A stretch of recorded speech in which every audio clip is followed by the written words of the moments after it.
நாம மகிமைப்படுவதாக. நம்முடைய ஆண்டவராகிய இயேசு கிறிஸ்து அவருடைய அன்பு, அவருடைய வல்லமை அது மாறாதது, நேற்றும் இன்றும் என்றும் மாறாதவர். சாரிபாத் விதவியினுடைய வீட்டுல அதிசயங்களை செய்தவர். நம்முடைய அந்த விதவை தாயும் பிள்ளையும் எடுக்க எடுக்க குறையாதபடி வீட்டை நிரப்பின கர்த்தர். அவர் இன்றைக்கும் மாறாதவர். ஆண்டவராகிய இயேசு கிறிஸ்து அவருடைய அன்பு மாறாதது, அவருடைய நேசம் மாறாதது. அவர் உங்களையும் ஆசீர்வதிப்பார். நாம் பாடி கர்த்தரை மகிமைப்படுத்துவோம். பிரைஸ் எல்லாம்.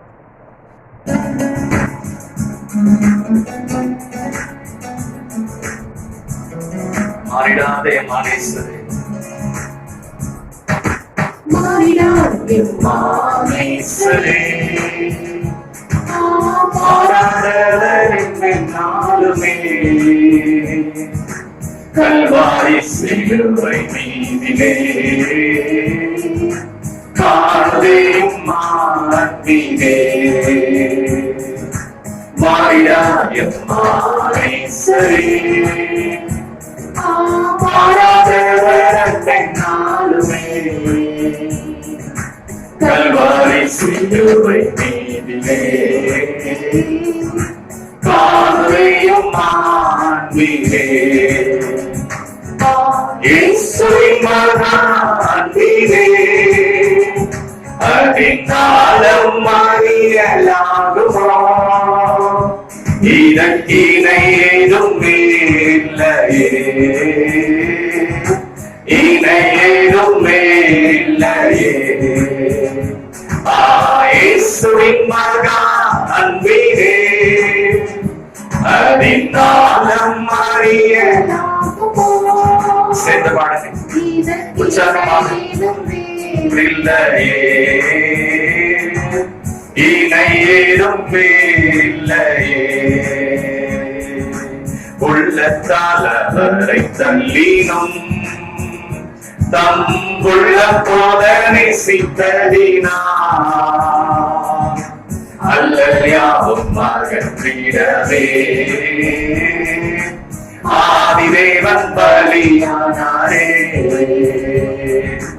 உள்ளத்தால் அவரை தள்ளினும் தம் உள்ள போல நேசித்ததினா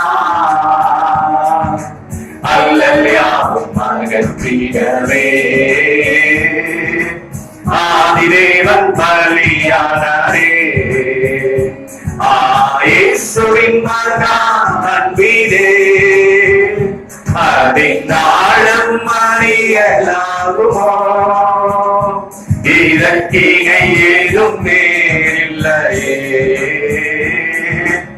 இணை ஏதும் இல்லையே. இயேசுவின் மகன் அன்பிலே அதினாலும் அறியலாகுமோ? இதற்கிணை ஏதும் இல்லையே, இணை ஏதும் இல்லை. கர்த்தரை ஆசீர்வதிப்பாராக. பிரைஸ் எல்லாம். கர்த்தருடைய நாமம் மகிமைப்படுவதாக. ஆண்டவராகிய இயேசுவின் நாமத்தினாலே நாம் எபிரேயரின் புஸ்தகம் 11ஆம் அதிகாரம் அதிலே 4ஆம் வசனத்தை நாம் பார்க்கலாம். கர்த்தருக்கு மகிமை உண்டாவதாக. கடந்த வாரம் நாம் தியானித்தோம். ஆபேல் தன்னுடைய மந்தையிலே விசுவாசத்தினாலே கர்த்தருக்கென்று இந்த காணிக்கை கொண்டு வந்தார்ல. அது மாத்திரமல்ல, முதல் தரமானதையும் சிறந்ததையும் கொண்டு வந்ததை, அந்த இருதயத்தை கர்த்தர் பார்த்தார். பிரியமானவர்களே, அது மாத்திரமல்ல, அந்த கொடுத்த அந்த ஆபேலுடைய அந்த குணாதிசயம் மனப்பூர்வமாக நேசித்து அதை உற்சாகமாக அதை கர்த்தருக்கென்று கொடுத்ததை நாம் பார்க்கிறோம். எபிரேயரின் புஸ்தகம் 11ஆம் அதிகாரம் அதிலே 4வது வசனத்தை வாசிக்கலாம். விசுவாசத்தினாலே ஆபேல் காயினுடைய பலியிலும் நேர்மையான பலியை ஆபேல் காயினுடைய பலியிலும் மேன்மையான பலியை செலுத்தினான். தேவனுக்கு செலுத்தினான். அதனாலே அவன் நீதிமான் என்று சாட்சி பெற்றான். அவனுடைய காணிக்கைகளை குறித்து தேவனே சாட்சி கொடுத்தார். அவன் மரித்தும் இன்னும் பேசுகிறான். கர்த்தருக்கு மகிமை உண்டாவதாக. அவனை குறித்து சொல்லப்பட்டிருக்கிறது, அவனுடைய காணிக்கைகளை குறித்து தேவனே சாட்சி கொடுத்தார், அவன் மரித்தும் இன்னும் பேசுகிறான் என்று பார்க்கிறோம். பிரியமானவர்களே, விசுவாசத்தினாலே ஆபேல் காயினுடைய பலியிலும் மேன்மையான பலியை தேவனுக்கு செலுத்தினான். காயினுடைய பலியிலும் மேன்மையான பலியை தேவனுக்கு செலுத்தினான். இங்கு தேவனே அதனாலே அவன் நீதிமான் என்று சாட்சி பெற்றான். அவனுடைய காணிக்கைகளை குறித்து தேவனே சாட்சி கொடுத்தார் என்று நாம் பார்க்கிறோம். பிரியமானவர்களே, இந்த ஆபேல் காயின் இவங்க பெற்றோர் பாருங்க, அந்த ஏதேன் தோட்டத்துல நடந்த அந்த சம்பவத்தை அவர்கள் சொல்லியிருப்பாங்க. ஆகவே தேவன் அவங்களோடு கூட போதித்திருப்பார். அந்த போதித்ததின் அடிப்படையிலே ஆண்டவருக்கு என்று கொண்டு போகும்போது ஒரு நல்ல சிறப்பானதை கொண்டு செல்ல வேண்டும் என்று ஆபேல் தன் மந்தையில் இருக்கிறவைகளிலே அவன் தேடி பார்த்தான். எது சிறப்பானது என்றும் எது கொழுமையானது என்றும், அது மாத்திரமல்ல தலையீற்றுகளை. பிரியமானவர்களே, கர்த்தருடைய நாமம் மகிமைப்படுவதாக. இது ஏதேன் தோட்டத்தின் அனுபவத்திற்கு ஒப்பாக இருக்கிறது. இந்த எபிரேயரின் புஸ்தகம் 11ஆம் அதிகாரம் 4ஆம் வசனத்திலே முதல்ல காணிக்கையை குறித்துதான் அங்கு தேவன் சாட்சி கொடுக்கிறார். ஏனென்றால் அது தேவன் ஆசீர்வதிப்பதற்கு ஏதுவான ஒன்று. நாம் நம்மிடத்தில் இருக்கிற கொஞ்சத்தை பெருக்கும்படியாக தேவன் நமக்கு அநேக வாய்ப்புகளை கொடுத்திருக்கிறார். இந்த தரித்திரம், சாபம், இல்லாமை, குறைவு, இது எல்லாமே இந்த சபிக்கப்பட்ட பூமியிலே பாருங்க ஆதாமுடைய கீழ்ப்படியாமை நிமித்தம் வந்த ஒன்று. ஆனா மீட்பின் ஆசீர்வாதங்களே தேவன் நமக்கு நிறைய பிரமாணங்களை நமக்கு அவர் ஏற்படுத்தி இருக்கிறார். அதுல ஒரு பிரமாணம் தான், தேவனுக்கு என்று நாம் கொடுக்கிற காணிக்கைகளை கொண்டு தேவன் நம்மை ஆசீர்வதிக்கிறார். தேவன் நம்முடைய இருதயங்களை பார்க்கிறார். தேவனுக்கு நம்முடைய காணிக்கை ஒரு பெரிதான ஒன்று அல்ல. நாம் கொடுக்கிற காரியங்களினாலே தேவன் திருப்தி அடைய போகிறது அல்ல. ஏன்னா அவர் எல்லாவற்றையும் உண்டாக்கினவர். ஆனால் தேவன் தான் எனக்கு கொடுத்தார், தேவன் தான் என்னை சுகமாக வைத்திருக்கிறார், தேவன் தான் எனக்கு இந்த படிப்பை கொடுத்திருக்கிறார், தேவன் தான் எனக்கு இந்த வேலையை கொடுத்திருக்கிறார், தேவன் தான் எனக்கு இந்த பிள்ளைகளை கொடுத்திருக்கிறார் என்கிற அறிவு வரும்போது நாம் நமக்குரிய எல்லாவற்றிலும் முதலானவைகளை, சிறந்தவைகளை கர்த்தருக்கென்று பிரித்து வைக்கிற அந்த காரியங்களை கர்த்தர் ஆசீர்வதிக்கிறார். தேவன் நம்முடைய இருதயங்களை பார்க்கிறார்.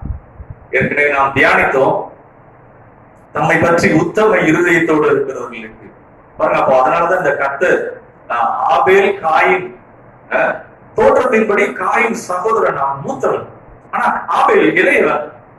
பாருங்க, தேவன் வயதின் அடிப்படையில அல்ல, குணாதிசயத்தின் அடிப்படையில தேவன் அதை அங்க எதை பார்க்கிறார் என்று சொன்னால், அவங்க கொண்டு வருகிற அந்த காரியங்களிலே அவர்கள் எதை தெரிந்து கொள்ளுகிறார்கள்.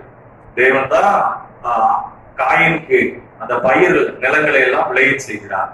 ஆபேலுடைய மந்தையும் அவர் தான் ஆசீர்வதித்தார். ஆனால் தெரிந்து கொள்ளுகிற காரியங்கள் அதை கர்த்தர் பார்க்கிறார். அது மாத்திரமல்ல, அந்த குணாதிசயத்தை கர்த்தர் பார்க்கிறார். பிரியமானவர்களே, நமக்கு பார்க்கிறோம் விசுவாசத்தினாலே தேவனுக்கு மகிமையுண்டாவதாக. நாம் எதை செய்தாலும் கர்த்தருக்கு விசுவாசத்தோடு கர்த்தர் அதை பார்க்கிறார், நேசித்து பாருங்க. அது மாத்திரமல்ல, விசுவாசத்தினாலே ஆபேல் காயினுடைய பலியிலும் மேன்மையான பலியை தேவனுக்கு செலுத்தினார். அதனாலே அவன் நீதிமான் என்று சாட்சி பெற்றான். அவனுடைய காணிக்கைகளை குறித்து தேவனே சாட்சி கொடுத்தார். அவன் மரித்தும் இன்னும் பேசுகிறான். கர்த்தருக்கு மகிமையுண்டாவதாக. பிரியமானவர்களே, நாம் இந்த ஏதேன் தோட்டத்திலே பார்க்கிறோம், தேவன் ஆதாம் ஏவாளுக்கு சொன்ன எல்லா கனிகளையும் புசிக்கலாம், ஆனால் ஒரே ஒரு கனியை மாத்திரம் புசிக்க கூடாது என்று சொன்னார். தேவன் அதை ஏன் சொன்னார் பாருங்க. தோட்டத்தில் இருக்கிற அனைத்து கனிகளும் அவ்வளவு ஆண்டவர் புசிக்க கொடுத்திருக்கிறார். அவ்வளவு தாராளமாக ஆண்டவர் கொடுத்திருக்கிறார். இன்றைக்கு நமக்கு ரேஷன் கார்டு அளவின்படி அல்ல. பாருங்க, இன்றைக்கு வேலை இல்லாத ஒரு சூழ்நிலையில எல்லாமே வித்தியாசமாக ஒவ்வொருத்தருங்களுக்கும் இந்த ரேஷன் கார்டு அப்படிங்கிற அளவின்படி கொடுக்கிறாங்க. அதன்படி அல்ல பிரியமானவர்களே, தேவன் கொடுத்தது இந்த பூமியிலே தேவன் 4 பெரிய நதிகளை ஓடும்படியாக, அளவு 3 குடம் அல்ல, அல்லது 1 மணி நேரம் தண்ணி இல்ல, 4 நதிகள் அங்க ஓடும்படியாக தேவன் அதை ஏற்படுத்தி கொடுத்தார். அது மாத்திரமல்ல, பாருங்க, தினமும் அவங்க அந்த நடுவில் இருக்கிற அந்த கனியை, நன்மை தீமை அறியத்தக்க அந்த விருட்சத்தின் கனியை புசிக்க வேண்டாம் என்று சொன்னதை தினமும் பார்த்திருப்பாங்க. தினமும் பார்க்கும்போது அவங்களுக்கு என்ன அதுல சொல்லப்பட்டது என்று சொன்னால், எல்லாவற்றையும் தேவன் புசிக்க எனக்கு உரிமை கொடுத்திருக்கிறார், எல்லாவற்றையும் அனுபவிக்க தேவன் எனக்கு அவர் இதையெல்லாம் கொடுத்திருக்கிறார், அவர் என்னை நேசிக்கிறார். ஆனால் இதை மட்டும் நான் புசிக்க கூடாது என்று என் தேவன் எனக்கு சொல்லி இருக்கிறார் அப்படின்னு சொல்லி தேவனை எல்லாவற்றிலும் முதலாவது வைக்கிற ஒரு வாழ்க்கையின் அனுபவமாக இருக்கிறது. தினமும் அவங்க அந்த நடுவுல இருந்ததுனால தினமும் அந்த கனியை பார்க்கிறாங்க, பார்க்கும் போதெல்லாம் தேவனை கனம் பண்றாங்க. அதே போலதான் தேவன் நமக்கு கொடுக்கிற எல்லாவற்றிலும் முதலாவது கர்த்தருக்குரியவைகளை நாம் புசித்து விடாதபடி, அதனாலே நாம் சாபத்துக்குள்ளாகாதபடி கர்த்தருக்குரியவைகளை நாம் பிரிக்க தெரிய வேண்டும். இல்ல நமக்குரிய எல்லாவற்றையும் செட்டில் பண்ணிட்டு வீட்டுக்கு வாடகை பணம், ஈபி பில், வரி கட்ட வேண்டியது, வட்டி கட்ட வேண்டியது, அல்லது ஏதாவது ஒரு லோன் எல்லாம் கட்டிட்டு மிச்சம் எவ்வளவு இருக்கு அப்படின்னா எதுவுமே இல்லை. அதுல இருந்து அல்ல பிரியமானவர்களே, கர்த்தருக்கு இங்கு நமக்குரியவைகளிலே முதலானவைகளை நாம் தெரிந்து கொள்ள கர்த்தர் விரும்புகிறார். ஆகவே அந்த ஏழை தோட்டத்தில் தினமும் அவங்க என்னன்னா தேவன் எல்லாவற்றையும் அனுபவிக்க எனக்கு உரிமை கொடுத்திருக்கிறார். பாருங்க, அங்கு ஒரு குறையுமே இல்லை. அவர்கள் திருப்தியாக ஆசீர்வதிக்கப்பட்டவர்களாக இருந்தார்கள். பாருங்க, அப்போ அங்கு பிசாசு என்ன சொல்கிறார் என்று சொன்னால், அந்த ஒன்றை மட்டும் புசிக்க கூடாது என்று சொன்ன அந்த காரியங்களிலே பாருங்க, அவன் பரியாசம் பண்ணுவது போல ஒரு சில காரியத்தை சொல்லுகிறான். அதை நாம் ஆதியாகமம் புஸ்தகத்திலே அதை நாம் வாசித்தால் அது நமக்கு புரியும். ஆதியாகமம்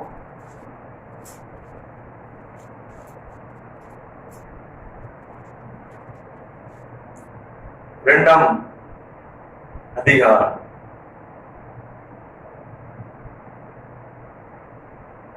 17ஆம் வசனத்திலே சொல்லியிருக்கிறார். 16-17 தேவனாகிய கர்த்தர் மனுஷனை நோக்கி, தோட்டத்தில் உள்ள சகல விருட்சத்தின் கனியையும் புசிக்கவே புசிக்கலாம், ஆனாலும் நன்மை தீமை அறியத்தக்க விருட்சத்தின் கனியை புசிக்க வேண்டாம், நீ அதை புசிக்கும் நாளில் சாகவே சாவா என்று கட்டளையிட்டார். ஆண்டவர் மயமுண்டாவதாக. 3ஆம் அதிகாரத்திலே பிசாசு ஒரு காரியத்தை சொல்லுகிறான். 3ஆம் வசனத்திலே, ஆனாலும் தோட்டத்தின் நடுவில் இருக்கிற விருட்சத்தின் கனியை குறித்து தேவன் நீங்கள் சாகாதபடி அதை புசிக்கவும் அதை தொடவும் வேண்டாம் என்று சொன்னார் என்றார். அப்போ அவன் முதல் வசனத்துல என்ன கேட்கிறான், சர்ப்பம் ஸ்திரியை நோக்கி, நீங்கள் தோட்டத்தில் உள்ள சகல விருட்சத்தின் கனியையும் புசிக்க வேண்டாம் என்று தேவன் சொன்னது உண்டோ என்றது. பாருங்க, அவன் பொய் சொல்லுகிறான் தந்திரமாக. தேவன் புசிக்க வேண்டாம் என்று சொன்னது உண்டோ? பாருங்க, தோட்டத்தில் இருக்கிற எல்லா கனியையும் புசிக்கும்படியாக தேவன் சொன்னார், ஆனால் ஒரே ஒரு கனியை மாத்திரம் புசிக்க வேண்டாம் என்று சொன்னார். அப்ப என்ன அர்த்தம் என்று சொன்னால், என் தேவன் எனக்கு ஆண்டவர், அவர் வார்த்தையை நான் கனம் பண்ணுகிறேன், பாருங்க, அவருக்கு நான் கீழ்ப்படுகிறேன், அவர் என்னை நேசிக்கிறார், அவரை நான் கனம் பண்ணுகிறேன். ஆனா பிசாசு என்ன சொல்லுகிறார், அதை புசிக்க வேண்டாம் என்று தேவன் சொன்னது உண்டோ? இன்றைக்கு கூட நம்ம இடத்துல பிசாசு சொல்லுவாங்க, எவ்வளவு தேவை இருக்கு, நம்முடைய நிலைமை எவ்வளவு கஷ்டமா இருக்கு, இத ஆண்டவர் புரியுது, இத புசிச்சா என்ன? ஆண்டவர் அதெல்லாம் அறிவார். இல்ல பிரியமானவர்களே, அது தேவன், நாம் தேவனை கனப்பட்டபடியாக தேவன் நமக்கு ஏற்படுத்தின ஒன்று. அதை நாம் புசிக்க கூடாது, அது கர்த்தருக்குரியது. கர்த்தருடைய அந்த வார்த்தையை கனம் பண்ணி கொண்டிருக்கிற வரைக்கும் அவர்கள் ராஜாவை போல இருந்தார்கள், ஆசீர்வதிக்கப்பட்டவர்களாய், வியாதி இல்லாமல், சுகத்தோடு சமாதானத்தோடு எந்த விதமான பாருங்க கொள்ளை நோயும் இல்லாதபடி அந்த ஏரியின் தோட்டத்துல அவர்கள் சுகத்தோடு கூட இருந்தார்கள். பாருங்க அப்போ பிசாசு என்ன சொல்லுகிறான் 4ஆம் வசனத்துல, சர்ப்பம் ஸ்திரீயை நோக்கி நீங்கள் சாகவே சாவதில்லை. பாருங்க அப்போ இன்றைக்கும் கூட கர்த்தர் நம்முடைய எல்லா காரியங்களிலும் நமக்கு உரிய எல்லா ஆசீர்வாதங்களிலும் கர்த்தருக்குரியவைகளை நாம் கர்த்தருக்கு செலுத்தும் போது கர்த்தர் நம்மை பாதுகாப்பார். கர்த்தர் நமக்கு தீமைகளுக்கு விலக்கி பாதுகாப்பார். கர்த்தர் நம்மை கொள்ளை நோய்களுக்கு விலக்கி பாதுகாப்பார் என்று சொன்னது. அது கர்த்தர் எனக்கு ஆண்டவர், அவரே எனக்கு எல்லாம். அந்த கனியை புசித்த உடனே என்ன வாய்ப்பு என்று சொன்னால், எனக்கு கர்த்தர் தேவையில்லை, எங்களுக்குரியவைகளை நாங்களே பார்த்துக் கொள்வோம் என்கிற அந்த அறிவு வர ஆரம்பித்தது. அதுதான் பிசாசு செய்கிற ஒன்று. எனக்கு தேவன் தேவையில்லை, தேவன் எனக்கு ஆண்டவர் அல்ல, என்னுடைய காரியத்தை நானே பார்த்துக் கொள்வேன். அதுக்கு பிறகுதான் அவங்க அத்தி இலைகளை என்ன செய்தாங்க, தைத்து அவங்க இடுப்புல வஸ்திரமாக கட்டி இருந்தாங்க. அது மாத்திரமல்ல, தேவன் ஆதாமே நீ எங்க இருக்கிறாய் என்று கூப்பிட்ட போது அவன் பயந்து ஒளிந்து கொண்டான். ஆண்டவருடைய நாம மகிமைப்படுவதாக. ஆண்டவர் கேட்கிறார், நீ நிர்வாணி என்று உன்னை சொன்னது யார் என்று கேட்கிறார். பாருங்க அப்ப தேவனுடைய நோக்கம் அதுவல்ல. தேவன் பாருங்க எல்லாவற்றையும் புசிக்க, அவர் எல்லாவற்றையும் அனுபவிக்கிறதற்கு ஆண்டவர் சகல காரியங்களை கொடுத்திருந்தார். ஆனால் ஒன்றே ஒன்றுதான் சொல்லியிருந்தார், இன்றைக்கும் தேவன் நம் எல்லாவற்றையும் தேவன் நம்முடையதாக நாம் அதை அனுபவிக்கிறதற்கு கொடுத்திருக்கிறார். ஆனால் கர்த்தருக்குரியவைகளை நாம் கர்த்தருக்கு என்று செலுத்தத்தக்கதாக அது தேவன் நம்முடைய இருதயத்தை பார்க்கிறார். நாம் கர்த்தரை கனம் பண்ணுகிறோமா என்று பார்க்கிறார். பாருங்க அப்போ ஆபேல் அவன் என்ன செய்தார் என்று சொன்னால் 3 காரியங்களை பார்க்கலாம். அவன் விசுவாசத்தோடு கொண்டு வந்த ஒன்று. 2வது, அவன் முதலானவைகளையும் ஃபர்ஸ்ட், அது மாத்திரமல்ல பெஸ்டானதை கொண்டு வந்தான். 3வது, ஆபேலுடைய அந்த குணாதிசயத்தை கர்த்தர் பார்த்தான். அதை சந்தோஷத்தோடு கர்த்தருக்கு கொண்டு வருகிறான், நேசித்து கொண்டு வருகிறான். கொண்டு வரும்போதே பாருங்க, ஈவி பில் கட்டணுமே, ஐயோ லாஸ்ட் டேட் வந்துச்சு, இல்லைன்னா ஃபைன் போட்டுருவாங்க. பாருங்க அப்ப கர்த்தருக்கு ஒரு சில ஆலயங்கள்ல தசமமா கொடுக்கலன்னு நீ என்ன ஆவா தெரியுமா, அப்படி பயந்து, அதுக்காக இல்லை, மனப்பூர்வமாக உற்சாகமாக அதைத்தான் ஆபேல் செய்தாப்ல. அதனாலதான் வேதம் சொல்லுகிறது, ஆபேல் கர்த்தரை கனம் பண்ணின காரியங்களை கர்த்தர் பார்த்து கொண்டே இருந்தான். அதனாலதான் ஆண்டவர் சொல்றாரு, ஆபேலையும் அவன் காணிக்கை. அந்த குணாதிசயம் ரொம்ப முக்கியமாக ஒன்றாக இருக்கிறது. கர்த்தருடைய நாமம் மகிமைப்படுவதாக. இப்போ நீதிமொழிகள் 3ஆம் அதிகாரம், நீதிமொழிகள் 3ஆம் அதிகாரம்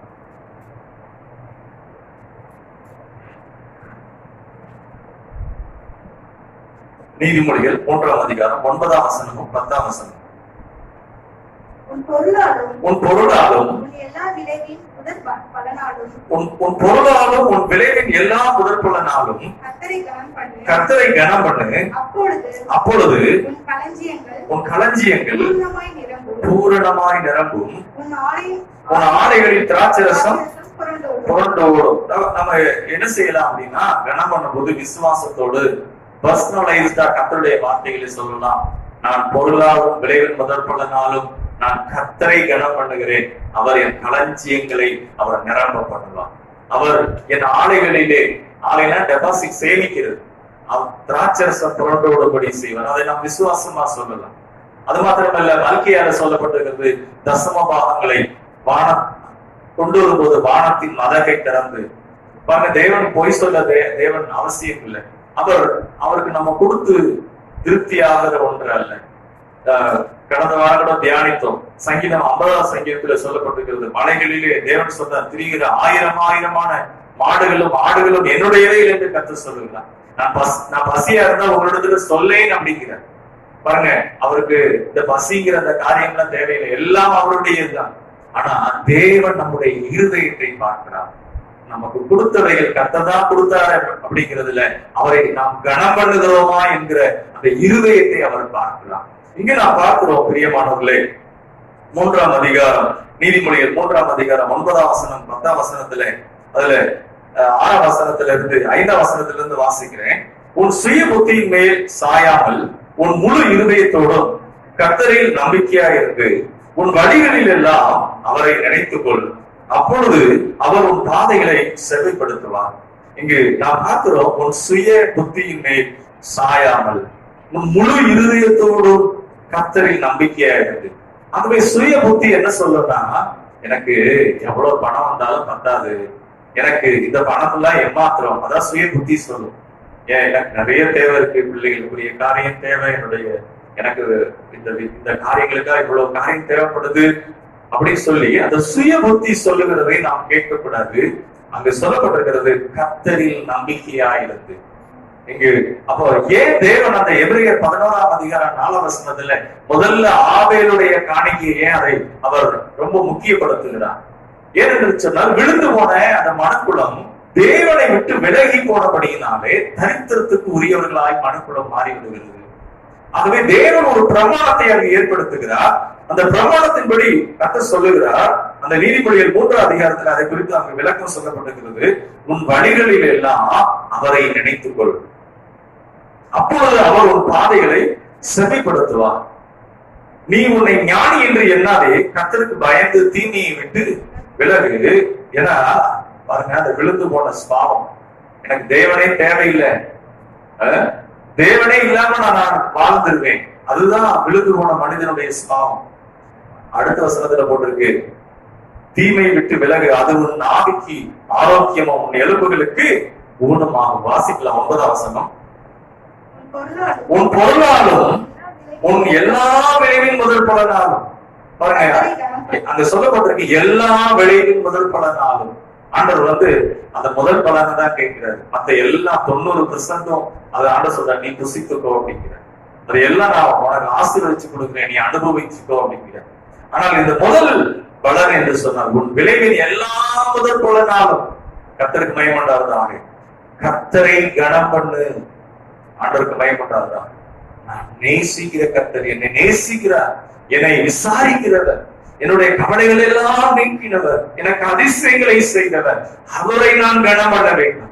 அடுத்து ஆண்டவர் வாக்கு பண்ணுகிறார், உன் களஞ்சியங்கள் பூரணமாய் நிரம்பும், உன் ஆடைகளில் திராட்சரசம் புரண்டோடு. கர்த்தருக்கு மகிமையுண்டாவதாக.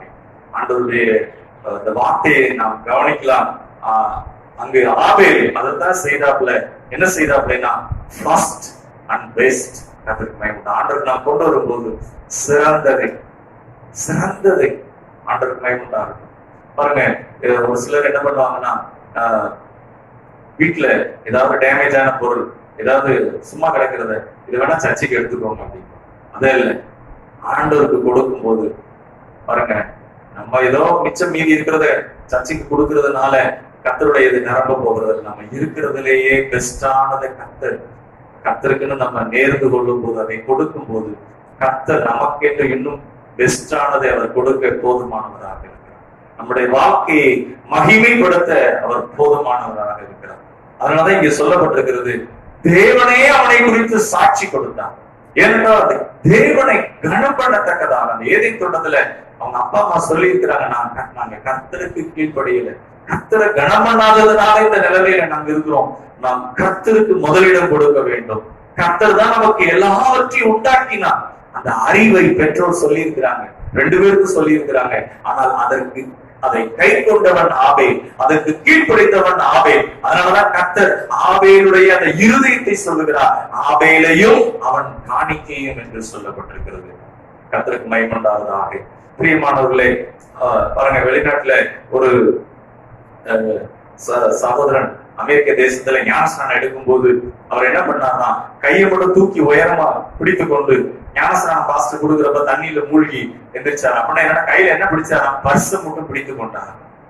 பர்ஸ்ல இருக்கிற எதுவும் என்ன செய்யக்கூடாது, அது எதுவும் இதாயிடக்கூடாது. பர்ஸ தூக்கி பிடிச்சுக்கிட்டு ஞானஸ்நானம் எடுத்தார். பிரியமானவர்களே, அப்படின்னா என்னன்னா, எல்லாவற்றையும் கொடுக்குறேன், ஆனால் இந்த பர்ஸ்ல இருக்கிறத மட்டும் நான் கொடுக்க முடியாது. பாருங்க, அல்லேலியா அப்படின்னு சொன்னா 3 தடவை அல்லேலியா சொல்லணும்னா நம்ம 3 தடவை அல்லேலியான்னு சொல்லிடலாம். ஆனா கர்த்தருக்கு நமக்கு இருக்கிறவைகளிலே கொடுக்க வேண்டும் என்று சொன்னால் அப்பதான் தெரியும் நம்ம எந்த அளவுக்கு கர்த்தரை நேசிக்கிறோம் என்று சொல்லி. தேவனுடைய நாமம் மகிமைப்படுவதாக. இதை குறித்து கூட யாக்கோபு 2ஆம் அதிகாரத்திலே இந்த யாக்கோபு நிருபத்தை எழுதின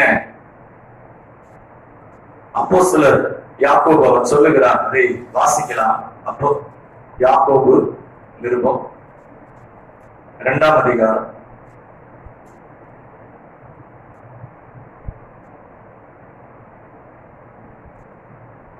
யாக்கோபு 2ஆம் அதிகாரம் அதுல வாசிக்கிறேன் 20ஆம் வசனம். வீணான மனுஷனே, கிரியைகள் இல்லாத விசுவாசம் செத்ததென்று நீ அறிய வேண்டுமோ? 17ஆம் வசனத்துல சொல்லப்பட்டிருக்கிறது, அப்படியே விசுவாசமும் கிரியைகள் இல்லாதிருந்தால் தன்னில் தானே செத்ததாயிருக்கும். அப்போ கிரியை இல்லாத விசுவாசம், பிரியமானவர்களே, விசுவாசம் என்பது நம்ம கண்ணில் பார்க்கிற ஒன்று அல்ல, அது விசுவாசித்து செய்யற ஒன்று. ஆனா கர்த்தர் பேரில நமக்கு எந்த அளவு நம்ம இருதயத்திலே தேவனை நேசிக்கிறோம் என்பது அதைத்தான் இங்க யாக்கோபு சொல்லுகிறார். கிரியைகள் இல்லாத விசுவாசம் செத்ததா இருக்கும். நான் ஆண்டவருடைய நாமத்திற்கு மகிமையா சொல்லுகிறேன். எனக்கு ஆரம்ப நல்ல ஊழியம் செய்ய தெரியாது. நான் காலேஜ் பிஎஸ்சி மேக்ஸ் படித்துக் கொண்டிருக்கும் போது அநேக நேரம் ஊழியத்திற்கு போய்விடுவேன். அந்த ஊழியத்துல போகிற நேரங்கள்ல அநேக கடைகள் இருக்கும். கடைகள்ல போய் ஆண்டவரை அறியாமல் ஆண்டவருக்குள்ள பின்மாற்றத்தில் இருக்கிற அநேக கிறிஸ்தவ சகோதரர்களை சந்தித்திருக்கிறேன். அவங்களோடு போய் நின்று ஆண்டவருடைய அன்பை எடுத்து சொல்லுவேன். அநேக நேரங்கள் சொல்வேன்.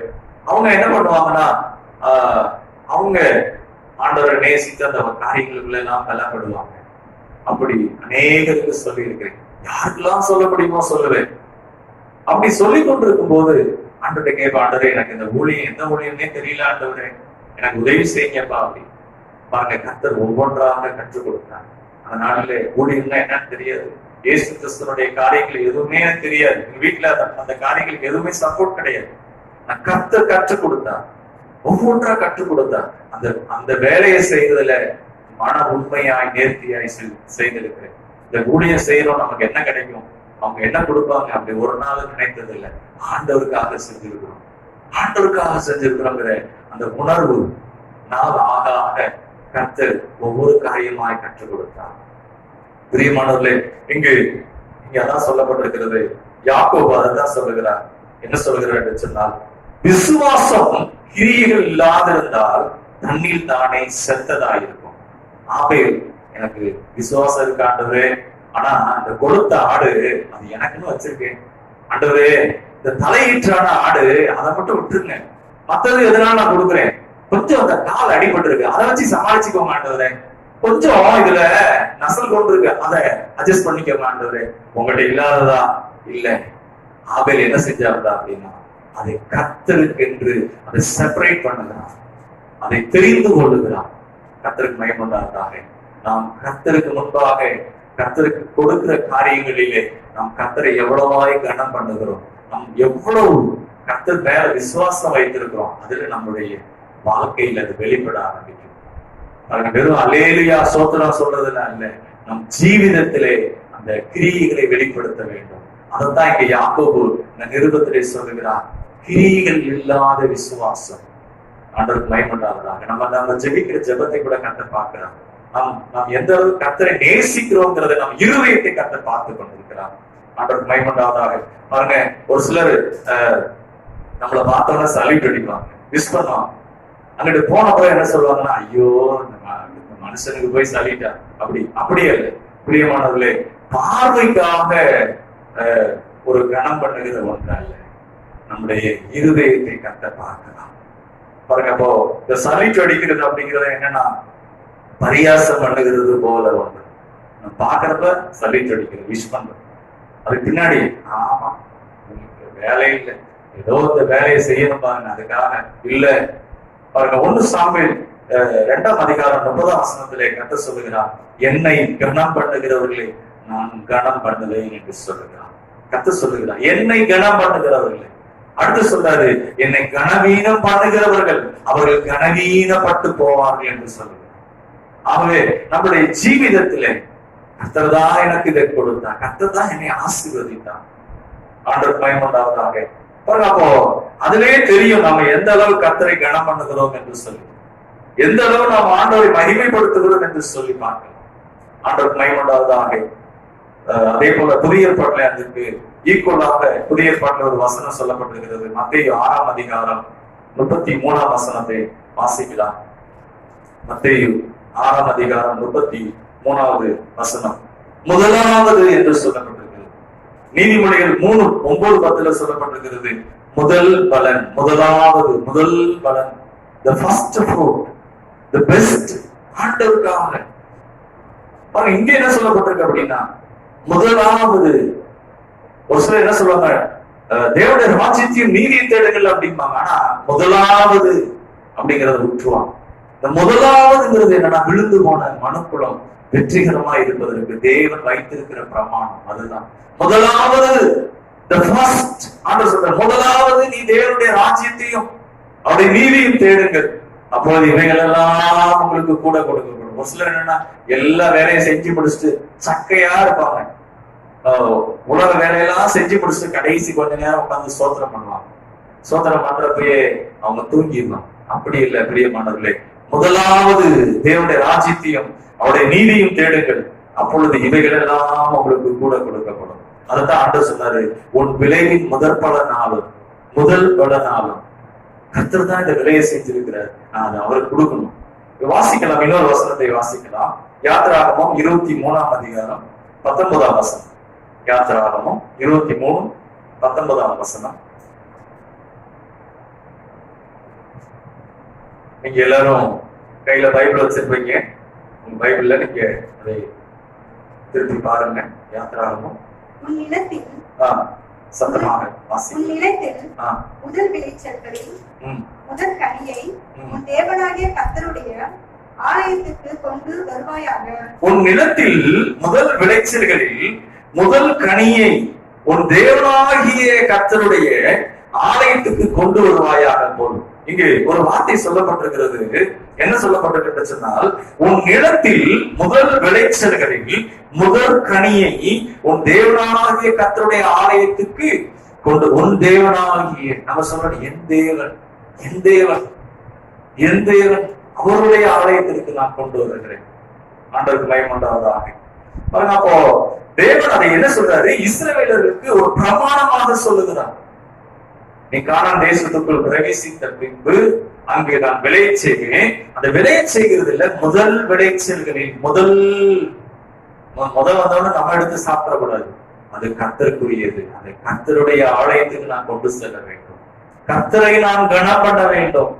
ஆண்டவருக்கு பயமாட்டாதா பாருங்க. அதுதான் நிறைய பேருக்கு என்னன்னா, முதல் அப்படின்னாவே அது பிரச்சனையா இருக்கும். முதல் அப்படின்னா எனக்கு நிறைய பத்தலை, எனக்கு அவங்க எல்லாம் இப்படி இருக்கிறாங்க, எனக்கு இதை வச்சு நான் என்ன செய்ய போறேன். இல்ல பிரியமானவர்களே, உங்களுடைய கண்கள் திறக்கப்படுவதாக, நீங்கள் ஆசீர்வதிக்கப்படுவதற்கு தேவன் வைத்திருக்கிற பிரமாணம் கர்த்தருக்கு பயமுண்டாவதாக.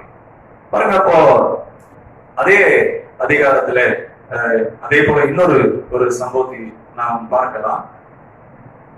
உபாகமம் 14ஆம் அதிகாரம் 22ஆம் வசனம். பாருங்க. அப்போ ஏற்கனவே வாசித்த அந்த வசனத்துல கர்த்தர் நம் வருகிறதை அவர் எதிர்பார்த்திருப்பார். இப்ப நம்ம வாசிச்சோம், முதல் விளைச்சல் கனியை என் பிள்ளை கொண்டு வருமா அப்படின்னு பார்த்து கொண்டிருக்கிறார். கர்த்தர் எதிர்பார்த்து கொண்டிருக்கிறார். இந்த நிலத்தை ஆசீர்வதிக்கிறார். இப்போ வாசிக்கலாம். உபாகமம் 14ஆம் அதிகாரம் 22ஆம் வசனம்.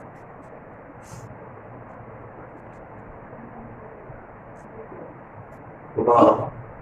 உன் தேவனாகிய கர்த்தருக்கு எப்பொழுதும் பயந்திருக்க பழகும்படிக்கு வருஷந்தோறும் நீ விதைக்கிற விதைப்பினாலே வயலில் விளையும் எல்லா பலனிலும் தசம பாகத்தை பிரித்து உன் தேவனாகிய கர்த்தர் தமது நாமம் விளங்கும்படி தெரிந்து கொள்ளும் ஸ்தானத்திலே உன் தானியத்தாலும் உன் திராட்சரசத்தினாலும் உன் எண்ணெயிலும் தசம பாகத்தையும் உன் ஆடு மாடுகளின் தலையீற்றுகளையும் அவருடைய சந்ததியில் புசிப்பாயாக. இங்கு நாம ஒரு காரியத்தை பார்க்கிறோம். 22ஆம் வசனத்துல, நீ உன் தேவனாகிய கர்த்தருக்கு எப்பொழுதும் பயந்திருக்க பழகும்படிக்கு. பாருங்க, அவங்க ஆண்டவர் ஒரு பிரமாணமா சொல்றாரு. அவங்களுக்கு முரட்டாட்டம் உள்ள ஜனங்கள், கர்த்தருக்கு பயப்படுற பயம்னா என்னன்னே தெரியாது. அதனால கர்த்தர் சொல்றாரு, நீ அதை பழகும்படிக்கு உன் பிள்ளைக்கு அந்த பழக்கத்தை நீ சொல்லிக் கொடுக்கணும். கர்த்தர் உனக்கு கொடுத்தாருன்னா அதுல முதல்ல கர்த்தருக்கு கொடுக்கணும். நீ காலையில் எழுந்தவங்க முதல்ல கர்த்தரை மகிமைப்படுத்தணும்.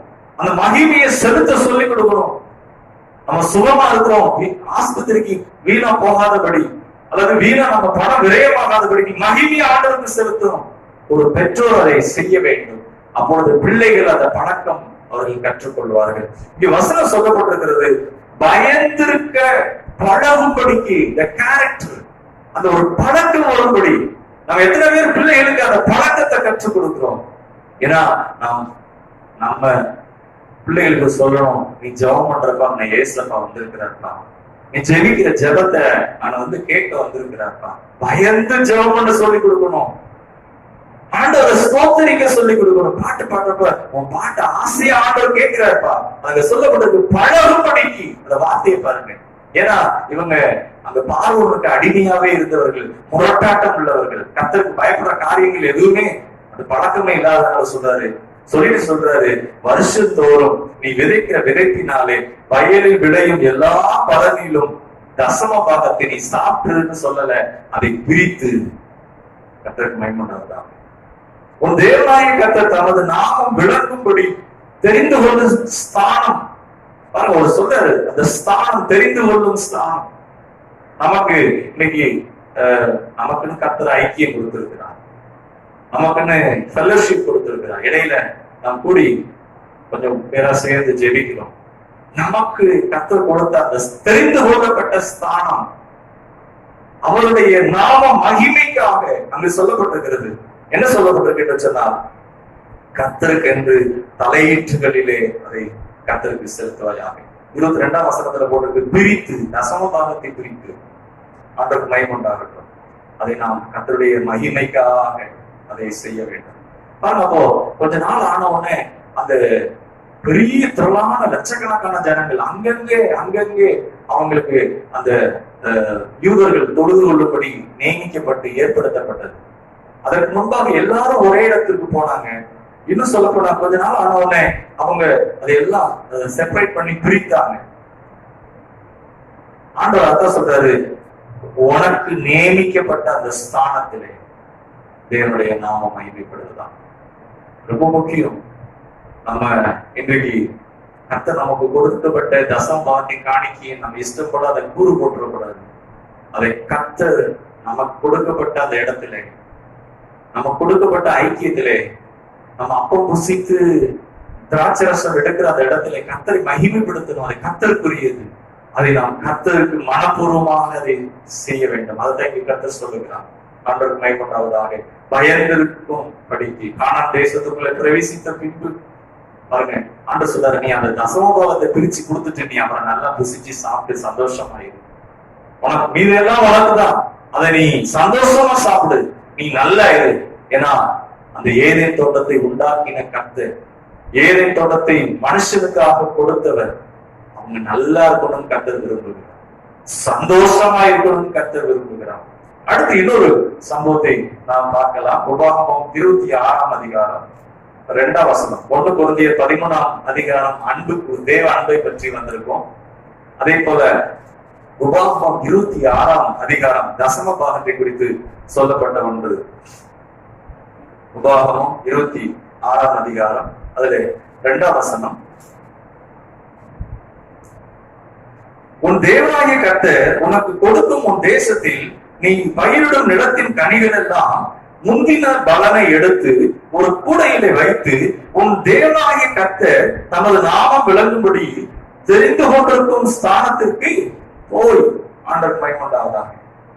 அடுத்து சொல்றாரு, அந்நாட்களில் இருக்கும் ஆசாரியிடத்தில் சென்று அவனை நோக்கி, கர்த்தர் எங்களுக்கு கொடுக்க நம்முடைய பிதாக்களுக்கு ஆணையிட்ட தேசத்தில் வந்து சேர்ந்தேன் என்று இன்று நம்முடைய தேவனாகிய கர்த்தருடைய சந்நிதியில் அறிக்கையிடுகிறேன் என்பாயாக. ரொம்ப முக்கியம். அதனாலதான் நம்ம அந்த விசுவாசத்தை அறிக்கையிடுறோம்.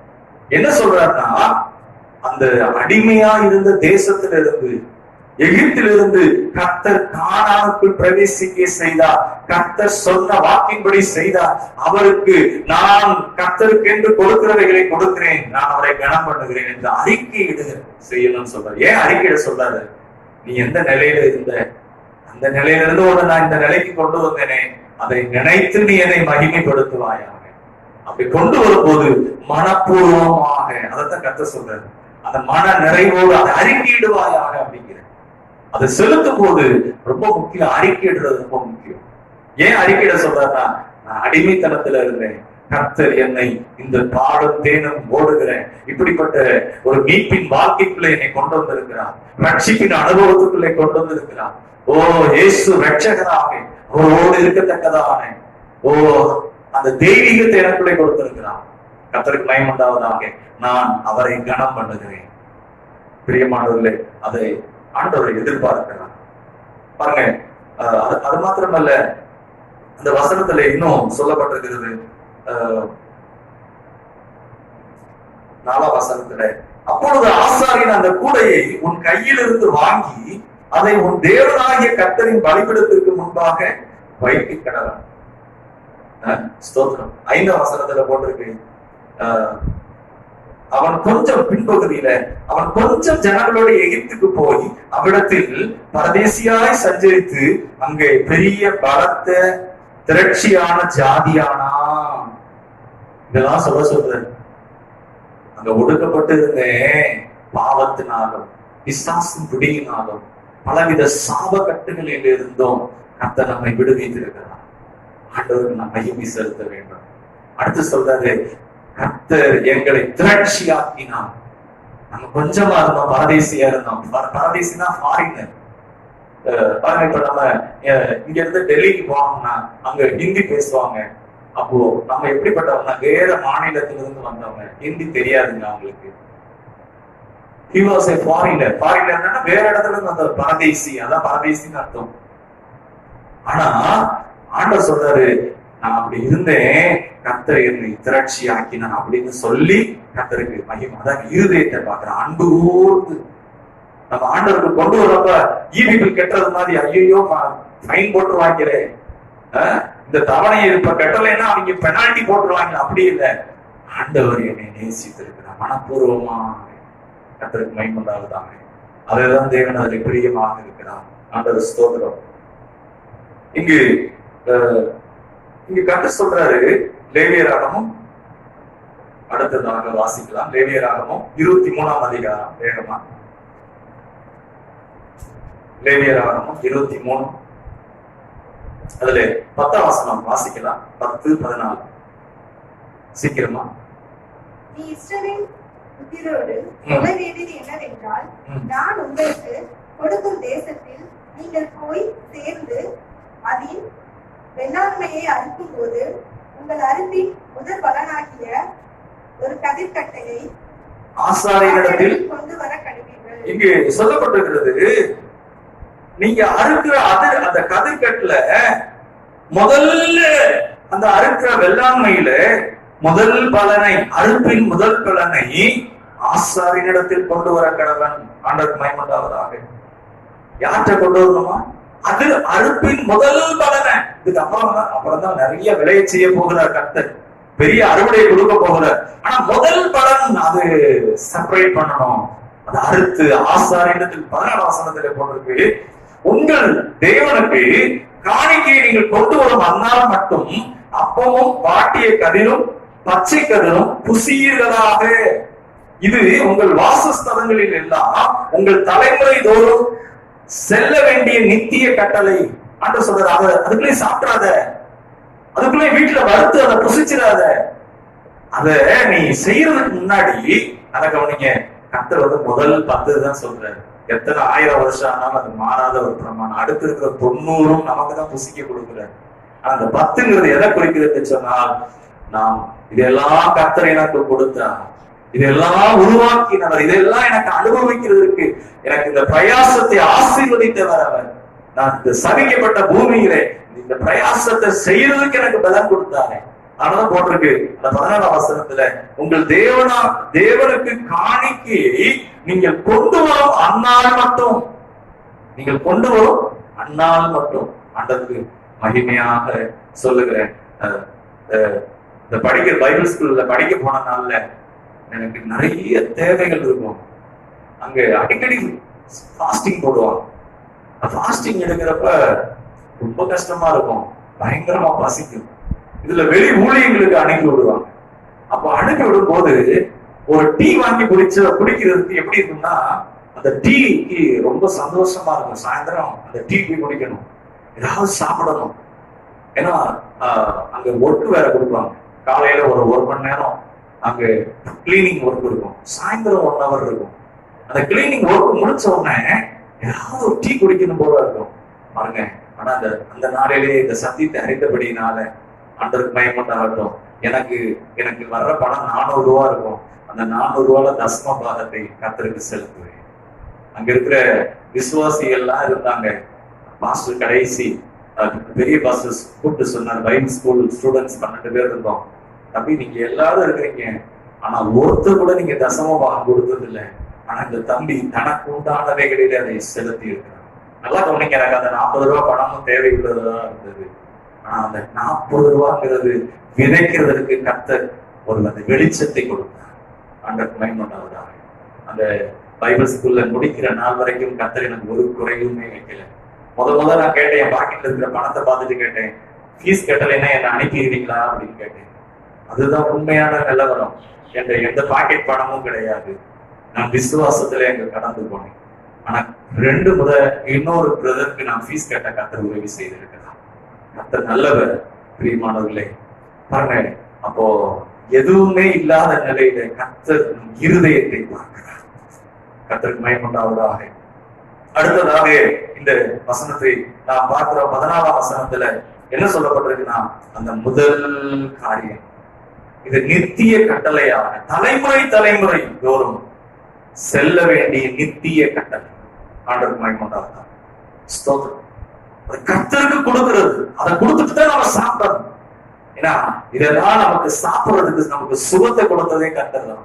ஆண்டவர் சொல்றாரு, இது இந்த நித்திய கட்டளையா நீ என்ன செய், நியமித்துக் கொள்ளும், பிரமாணமா அதை செய். ஸ்தோத்திரம். பெருகிறதுக்கு கர்த்தர் நமக்கு வைத்திருக்கிற பிரமாணங்கள். நம்ம தரித்திரமா போகிறதுக்கு இன்னைக்கு தரித்திரங்கிறது பெரிய லெவல்ல இருக்கு. அது அந்த ஆதாம் மேல வந்த அந்த சாபம், எங்க பார்த்தாலும் தரித்திரம். ஆனா கர்த்தருக்கு மகிமையுண்டாவதாக. நாம் பெருகும்படி கர்த்தர் நமக்கு பிரமாணங்களை வைத்திருக்கிறார். எப்படி ஒரு புவியீர்ப்பு விசை பிரமாணம் எப்படி மேல ஒரு கல்லை தூக்கி போட்டோம்னா கீழே வருதோ, அல்லது 10 மாடி கட்டத்துல இருந்து ஒருத்தவங்க குதிச்சாங்கன்னா கீழே தான் வருவாங்க, மேல பறந்து போக முடியும். அதே போல நாம் எந்த அளவு கர்த்தரை கனம் பண்ணுகிறோமோ அந்த வார்த்தைப்படி கர்த்தர் நம்மை கனம் பண்ணுகிறோம். ஆண்டவர் சொல்றார், என்னை கனம் பண்ணுகிறவர்களை நானும் கனம் பண்ணுவேன் என்று சொல்லியிருக்கிறோம். அப்போ அதே போல முதல்ல கர்த்தருக்கு உரியதை நீ சாப்பிடாத அப்படிங்கிற அத கர்த்தருடைய சமூகத்துக்கு போய் சேர்க்கிற வரைக்கும் நீ சாப்பிட்டு ருசிச்சிடாத அப்படிங்கிற அது கர்த்தருக்குரியது. ஆண்டவர் இதைத்தான் ஆண்டவர் சொன்னாரு, தோட்டத்தில் இருக்கிற எல்லா கனியையும் நீ புசிக்கலாம், ஆனா இந்த நடுவுல இருக்கிற கனியை போட்டு நீ என்ன செய்யக்கூடாது, புசிக்க கூடாது. பாருங்க, பிசாசு சொல்றான், அவர் நல்லவரா, எல்லா கனியையும் புசிக்கலாம்னு சொல்றாரு, ஆனா இதை மறைச்சிட்டாரு பத்தியா அப்படின்னு சொல்றாங்க. ஏன்னா அவன் பொய்யனும் பொய்க்கு பிதாவுமா இருக்கிறான். கர்த்தர் நல்லவரா, எல்லா கனியும் புசிக்கலாம்னு சொல்றாரு, ஆனா இதை மறைச்சிட்டாரு பத்தியா.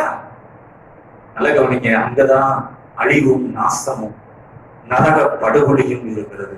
அதுதான் மனுஷனை அப்படிப்பட்ட காரியத்துக்கு கொண்டு போகிற ஒன்று. பிரியமானவர்களே, ஆண்டவருக்கு மகிமையுண்டாவதாக. ஒரு ஆராய்ச்சியில நாங்க இந்த பண்டை மலைக்கு போயிருக்கிறோம். ஏராளமான பலாப்பழ மரம், நிறைய ஃப்ரூட்ஸ், அது மாதிரி சிறுமலைகளையும் பார்த்துருக்கோம். பாருங்க, அங்க இந்த குரங்கு என்ன செய்யுதுன்னா அந்த பலாப்பழத்தை சாப்பிடுது. அந்த மரத்துல இருந்து அந்த நறுமணம், அந்த ஃபாரஸ்ட்ல இருக்கிறதுனால அதை யாரும் எடுக்கிறதுக்கு ஆள் இல்லை. ஆனா எவ்வளவோ பறவைகள் அதை சாப்பிடுது, எவ்வளவோ மிருகங்கள் சாப்பிடுது. ஆனா உண்மையானபடி என்னன்னா, அந்த பறவைகள் மிருகங்கள் சாப்பிடுறது கொஞ்சம் தானா, ஆனா கீழே விழுந்து வீணாகிறது ஏராளமான பழங்கள். பிரியமானவர்களே, தேவன் அப்படிதான் உண்டாக்கி இருக்கிறார், தேவன் அப்படிதான் சிருஷ்டித்து இருக்கிறார். இந்த மாம்பழம் இருக்கு பாருங்க, அதுல எவ்வளவு நறுமணம் இருக்கிறது. அதை அறுக்கும் போதே ஒரு ஸ்மெல் வருது. ஒவ்வொரு பழத்துக்குள்ளேயும் ஒரு சுவையை வைத்திருக்கிறார். யாருக்காக என்று சொன்னார், தேவன் மனிதனுக்காக இதையெல்லாம் உண்டாக்கினார். ஆண்டவருக்கு மகிமையுண்டாவதாக.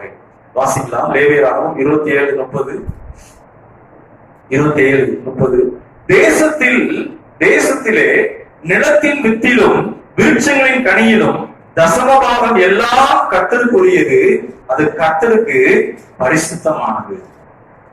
பிரியமானவர்களே, ஆண்டவருக்கு மகிமையுண்டாவதாக. இங்க இந்த வசனம் சொல்லப்பட்டிருக்கிறது, தேசத்திலே நிலத்தின் வித்திலும் விருட்சங்களின் கனியிலும் தசமபாகம் எல்லாம் அடுத்து ஒரு வார்த்தை சொல்லப்பட்டிருக்கு, அது கர்த்தருக்கு பரிசுத்தமானது. அதுதான் பாருங்க, பரிசுத்தம் பரிசுத்தம் சொல்றதுனால பரிசுத்தம் இல்லை, நம் கிரியைகளில் அந்த பரிசுத்தத்தை காண்பிக்கணும்.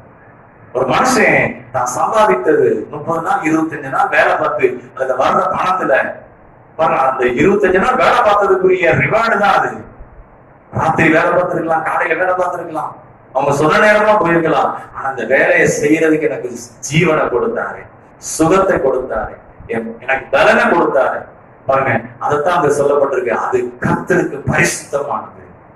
பிரியமானது, நம் பரிசுத்தம் பரிசுத்தம் சொல்றதுனால பரிசுத்தம் வந்துடுறது இல்லை, பரிசுத்தத்துக்குரிய சாயலை தரித்துக் கொள்றது இல்லை நம் ஜீவிதத்திலே. அதைத்தான் கர்த்தர் சொல்றாரு. அது தசம பாகம் கர்த்தருக்குரியது. தேவனுடைய நாமம் மகிமைப்படுவதாக. என்னாகமம் 18ஆம் அதிகாரம் 12ஆம் வசனம் 13 14ஆம் வசனம். என்னாகமம் 18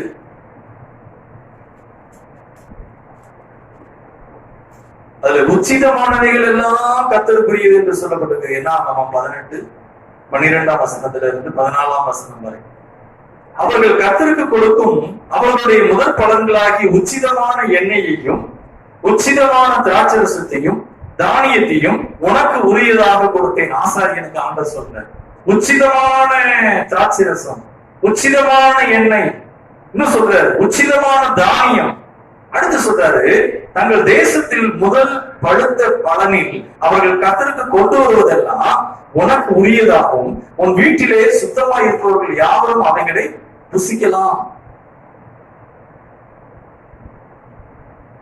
இஸ்ரவேலிலே சாபத்தீடாக தீடாக நேர்ந்து கொள்ளப்பட்டதெல்லாம் உனக்கு உரியதா இருக்கும். கர்த்தருடைய நாமம் மகிமைப்படுவதாக. இங்கு கர்த்தர் சொல்றாரு உச்சிதமானவைகள். உச்சிதமானதுன்னா பெஸ்ட், பெஸ்டானது எல்லாம். நம்ம கர்த்தருக்கு காணிக்கை கொண்டு வர்றப்ப ஏதோ கொஞ்சம் அழுகின பழம், ஏதோ இல்ல, நம்ம நல்ல செலக்ட் பண்ணி வச்சிருப்போம் ஃப்ரிட்ஜுக்குள்ள 2 நாள் 3 நாளைக்கு தாங்கும். ஆண்டு சொல்ற அதான் நீ கொண்டு வரும். அப்படி சொல்றப்ப நமக்கு அது வலிக்கும். ஏன் தெரியுமா? அப்படி இருதயத்துல மனப்பூர்வமாய் கொடுக்க கர்த்தர் விரும்புகிறார். அதை கர்த்தர் ஆசீர்வதிக்கிறார். ஆண்டு சொல்ற என்னை கனம் பண்ணுகிறவர்களை நான் கனம் பண்ணுவேன் என்று சொல்றார்.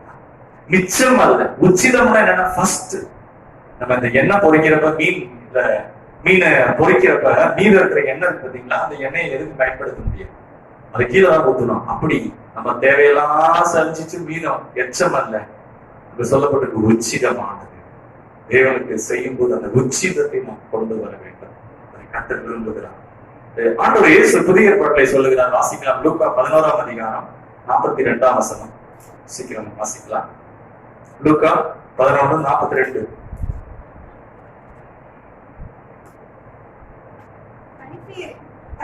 சத்தமா வாசிங்க.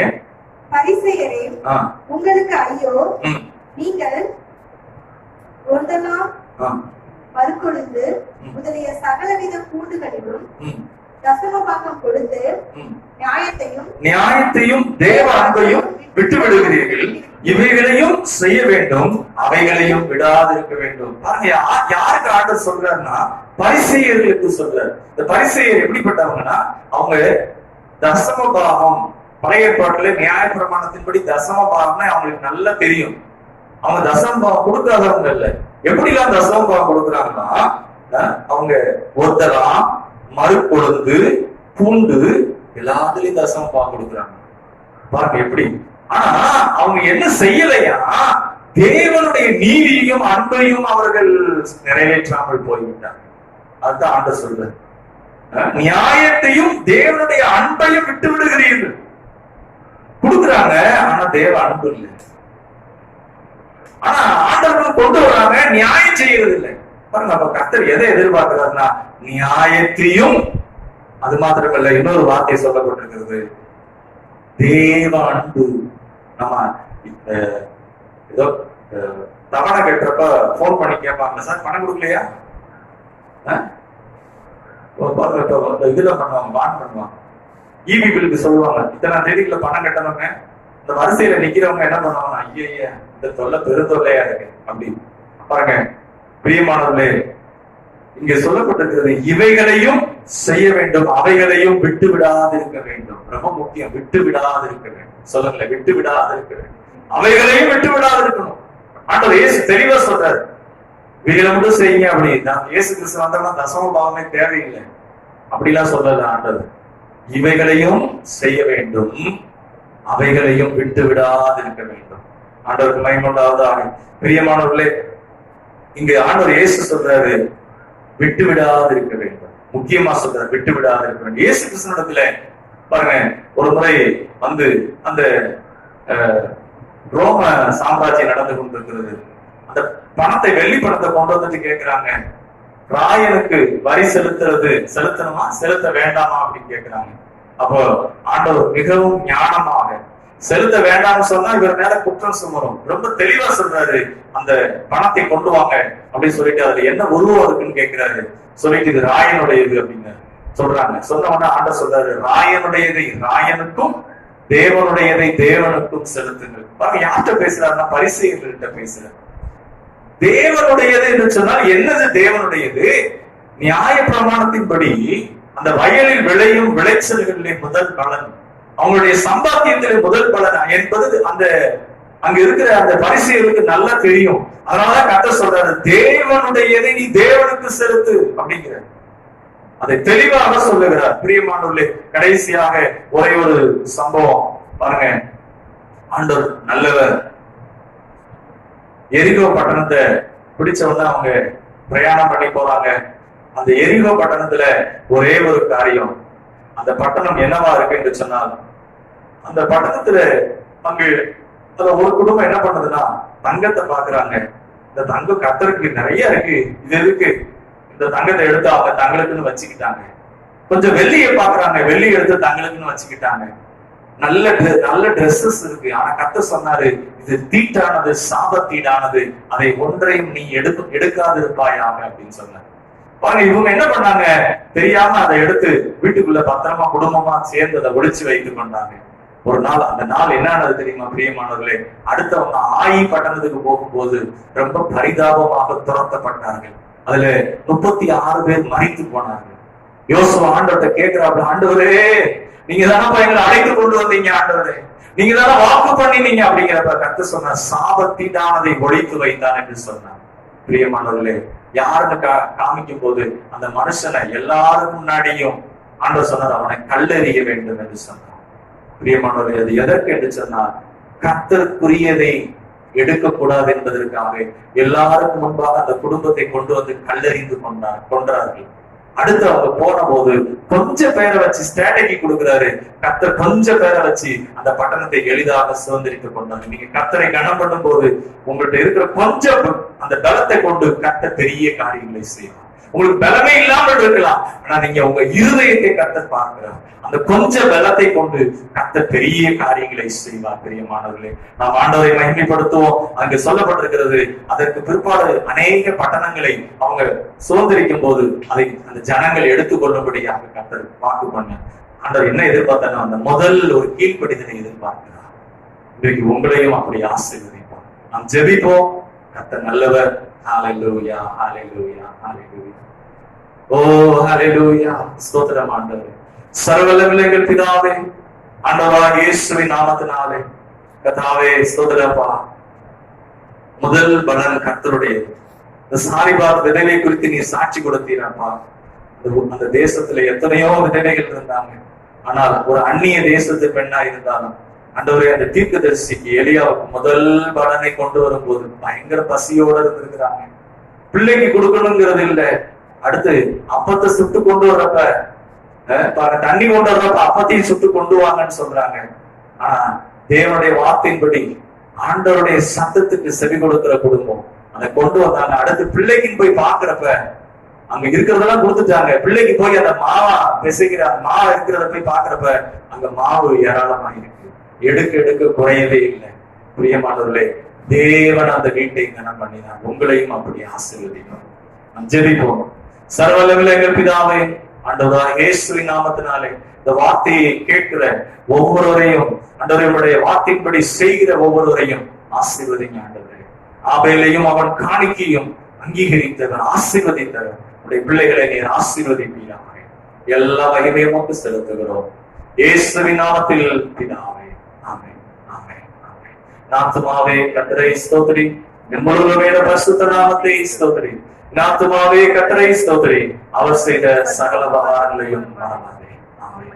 நம்முடைய கர்த்தராகிய இயேசு கிறிஸ்துவின் கிருபையும் பிதாவாகிய தேவனுடைய அன்பும் பரிசுத்த ஆவியானவருடைய அன்யோன்ய ஐக்கியமும் வழிநடத்துதலும் சமாதானமும் ஆறுதலும் நம் அனைவரோடும் இன்றும் என்றும் சதா காலம் இருப்பதாக. ஆமென், ஆமென். கர்த்தர் உங்களையும் உங்கள் குடும்பத்தையும் ஆசீர்வதிப்பாராக.